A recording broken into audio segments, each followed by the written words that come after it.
Welcome back to Star Player 1. I'm Brandon Knight. And I'm Shirayuki. And last time we left off, we learned about why we have poison in our body. It's because our dad put a gem inside of us that is unlimited energy. That's why everyone's trying to get it. And we're learning more about our dad right now, who we found out is a famous scientist. So let's get right back into it. Yes, according to the information I was able to find, that is, do you remember anything about him? I shake my head. I was supposed to read that last one. Oh. Lupin seems a little disappointed but sighs. I see. Anyway, those men from British forces wanted to get their hands on your Horogolium, doubtlessly for bad reasons. What's behind all of this is Isaac's will. My father's will? That is what a certain dashing gentleman thief decided to snatch. That is why. No. That is when a certain dashing gentleman thief decided to snatch you away from the hands of your captors. All this information is flooding into my head and I feel a little dizzy. I must look very serious because Lupin smiles as if to lighten the mood. I'm sure all this is hard to wrap around your head. I'll tell you whenever you want, just take your time, little by little. Okay, I'll do that. Now, it's my turn to ask the questions. I'll answer what I can. About the Horologium, is it true? Do you really have it inside your body? Is it your heart? I nod. It's true. There is a gem embedded into my body. I stare to undo my clothing to show him. Huh? What are you doing? This is the hologram, isn't it? Oh, okay. He looks surprised for a moment, but Lupin's expression turns serious as he looks at my chest. A strange gem. It gleams on my chest like a beating heart. A glowing blue crescent spreads across my chest with the gem in the center. The hologram is shaped like... The Horogolium. Horogolium is shaped like a heart. A large blue gem shaped like a rose spreads across my chest, piercing my skin in place. I have no idea what effect the stone has on my body, but I have to consider that the poison in my body has something to do with this gem. I don't know anything about this. Other people don't have it, only me. What is it? I want to know too. Alright, I'll tell you everything I know, but before I do, I need you to do something. What's that? Please, put your clothes back on. Why? Why? I mean, it's hardly ladylike etiquette. Lupin turns away. What does it say? Etiquette. Etiquette. I've read about that in the mansion's book. Etiquette is of the utmost importance in how men and women interact. I see. So having my shirt off is improper. Okay. I put my clothing back on and sit up. Is this better? Much, thank you. You're lucky I'm a gentleman. If I wasn't, you don't know what might have happened. I'm sorry. Oh no, I'm not mad at you. Not having a memory is one thing, but having no common sense is quite another. Lupin inhales sharply, then turns to me with something of a puzzled expression. I've been wondering this whole time why you haven't asked me about what's going to happen to you now. Is that something I should ask you? You don't have to, but I did capture you. Aren't people usually curious about what their captors plan to do with them? I think for a moment. It really doesn't matter. Doesn't matter. You're an odd one, mademoiselle. A thief with the heart of justice is somewhat odd too. Ha! That is also true. Well, seeing as we are both oddities, we may get along pretty well. That makes things easier. My headquarters are in London. We'll be heading there soon. London? Yes! Steel London. You mentioned that before. What is Steel London? You honestly don't know? My, you really are sheltered. I told you I never left the mansion. Huh! Sorry, I wasn't making fun of you. London is a city of steam with something of an ill reputation. A city of steam? I can't imagine such a thing. That's alright. You'll know it when you see it. If you've never been there before, you'll be in for a surprise. I have a question. Certainly. Ask me anything. I'll answer whatever you want. Why did you want to capture me? Are you after the what's it? The Horologium? Horologium too. I thought you were be a clue to discovering Isaac's plan. I'm really searching for Isaac. He disappeared years ago, so most would assume that he's long dead.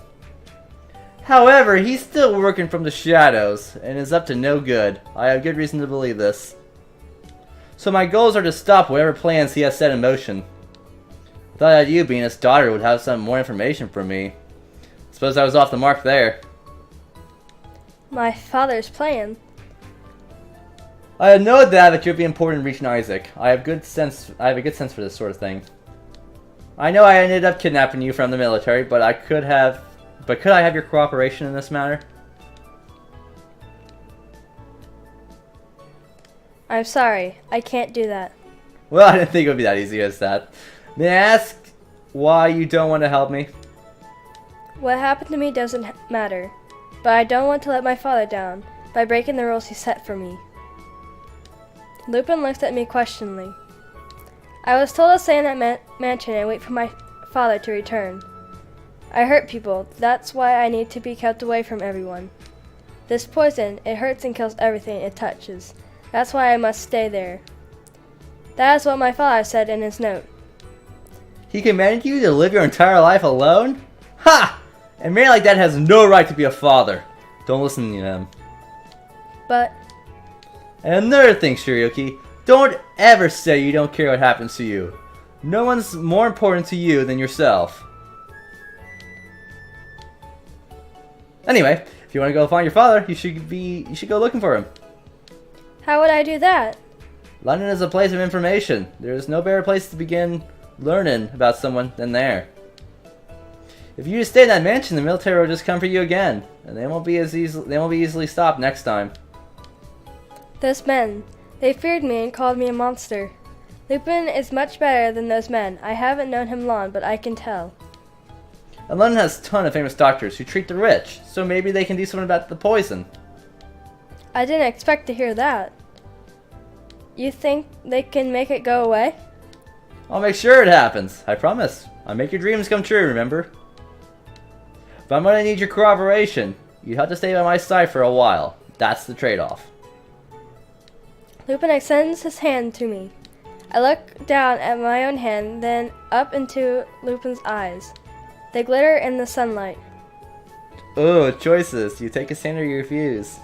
Take his hand. Oh yeah, this is your choices. I nod. He hesitantly and takes his hand. I nod hesitantly. Oh. Excellent! The deal is sealed! I feel a strong grip through my gloves. When I see his smiling face, I feel a warmth in my chest, like a wind blowing into my heart. Now that that's settled, we just need to wait for him. For who? You better watch out. He's got a weakness for cute girls like you. I'm cute? Lupin smirks and bows deeply. Of course, my lady. Once we arrive in London, your beauty will draw the attention of many a man. You must be beware of those sweet temptations, mademoiselle. Lupin's voice is both serious and formal, and I nod meekly in reply. I was joking. You were supposed to laugh. I hear the sound of machinery from afar. Maybe those soldiers from last night have found us after all. I stiffen up. Lupin pats me lightly on the shoulder. Don't worry, he's with my group. He's just about as annoying as the British soldiers, though. Group? I wonder if whoever is approaching is the same person Lupin has mentioned before. I turn and see the machine draw closer, spewing black smoke and roaring. I remember it from last night, a metal box on wheels, a self-propelled machine. It was called an automobile. A horseless carriage is probably the most fitted description. It's so fast. It screeches loudly and comes to a stop in front of me. Lupin! Hey, you're alive! A man covered in soot and wearing goggles sits in a seat atop the machine. Sorry I'm late, my dude. My blue car wouldn't listen to me. Wait, who's the cutie? Oh, you decided against stealing the treasure and went to pick girls up last night. Introduce me, bruh. You bastard. So, that cutie is the treasure. Say what? The man gets up to leave his seat. Fire bursts out from the machine and a cloud of smoke surrounds us. Lupin quickly jumps in front of me to shield me with his body. When the blast subsides, I peek around Lupin to see the newcomer. Ah! The engine's done it again. Wait, just 2 minutes, cutie. Your prince will be right there to enact a romantic first encounter. But we already had a first encounter. I love you! The man shouts a response for some reason. Before diving underneath his vehicle. Gah! I knew this pipe was the problem. I wanted to get a new one, but money's tight, y'all. Alright, girl, good girl. Good. A short time later. Done. All better. The machine releases another huge puff of smoke as he taps it with his wrench.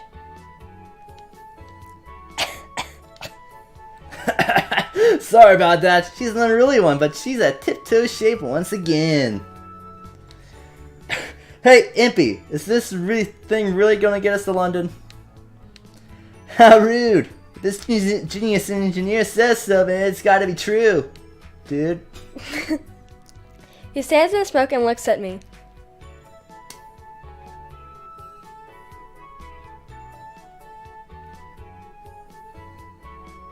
Haha, nice to meet you, cutie.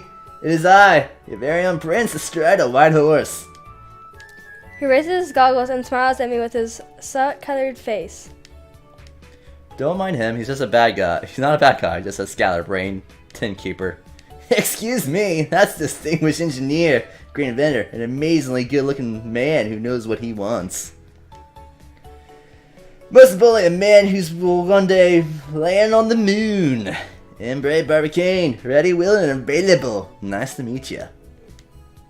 I'm Shirayuki. It's nice to meet you. Whoa! Now that I got a closer look at you, you are ridiculously cute. I would swear Venus de Milo escaped from a painting.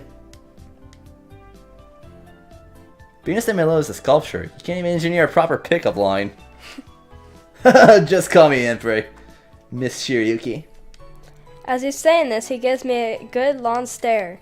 Well, you are a special one. You desire full service love maintenance. I can provide it. Let me give you a tune-up of a lifetime.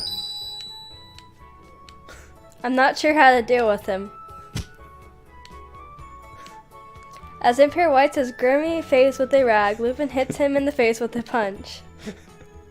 Oh, what was that for, Lupin? Enough chit-chat, let's get going. Those troops aren't idiots. We shouldn't stay here for too long. Our batteries are about to die. They did die. I know. Just click that. There you go. Alright. You better speak her with your fists. As usual. That's not gonna get you any girls, you know. I only use my fists to speak with people at your level. Oh, I only use my fists to speak with people at your level. Sorry, I just switched controllers. There you go. Oh, good. I guess I don't need to worry since there's nobody else here at my level. Yes, you're on a level all your own. Impey is cheerful while Lupin sounds annoyed. It's almost as if they're having different conversations. I'm turning the engine on.